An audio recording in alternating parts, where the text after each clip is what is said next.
Hello everyone. তো আজকে যাচ্ছি শিলিগুড়িতে। তো দেখো এদিকে মেয়ে রেডি হয়ে গেছে, 4টে বাজে। তো আমরা বেরিয়েও পড়েছি।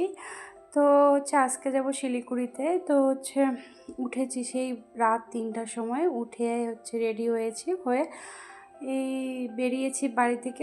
তখন বাজে 4:30। তো এখন রাস্তায় একদম ভোর হয়ে গেছে, তখন তো অন্ধকার ছিল চারিদিকে, তো একদম রাতই ছিল তখনই বেরিয়েছি। তো এখন তো সকাল হয়ে গেছে।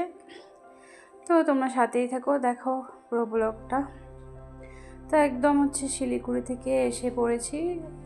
এসে আর ভালো লাগতেছিল না। তো এসে দেখি রুমের প্রচুর খারাপ অবস্থা। তো সোফাটা আগে ঠিক করে নিলাম, নিয়ে এখন করে নেব ঝাড়ু। তো রুমে অনেক বালু জমে আছে। তো এসে দেখি প্রচুর খারাপ অবস্থা। তো দেখি কতটা কাজ করতে পারি, কারণ অনেকটা জার্নি করে এসেছি। এদিকে আমার হাজব্যান্ড আমাকে কি বলছে আমি ভুলে গেছি, নাহলে শেয়ার করতাম। তো আগে ঝাড়ু দিয়ে নিই, জানি না কতটুকু কাজ করতে পারবো, প্রচুর মাথা ব্যথা করতেছে। তো একটু ঘুমিয়ে নিব। তো এদিকে ঝাড়ু দিয়ে হাজব্যান্ডকে রান্না করে দিয়েছি শুধু। তো ক্যামেরাটা তো ক্যামেরাবন্দি করা হয়নি, কারণ সবসময় তাড়াহুড়োর কাজগুলো তো আর ক্যামেরাবন্দি করতে পারি না, মানে এরকম হয়ে ওঠে না। কখন ফোনটা সেট করব, তারপর ভিডিও অন করব, তারপর কাজ করব, মানে এরকমটা হয়ে ওঠে না তাড়াহুড়ো করতে গেলে। তো তাই ক্যামেরাবন্দি করতে পারিনি। তো একদম রান্না করে দিয়ে তো আমি একটু ঘুমিয়ে নিয়েছি। তো এখন বিকালবেলা উঠে জামা কাপড় কেচে দিয়ে একদম স্নান করে তারপর চলে আসছি ছাদে।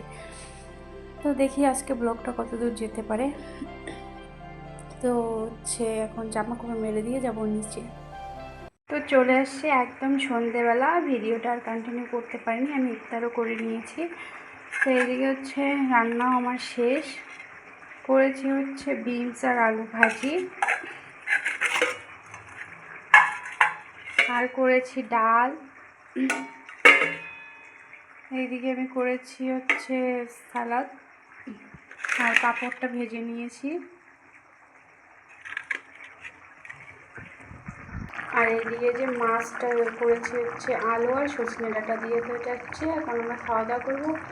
আজকের ব্লগটা বেশি বড় করলাম না, এখানে শেষ করছি। তোমরা সকলে ভালো থেকো, নিজের যত্ন নিও। Bye bye.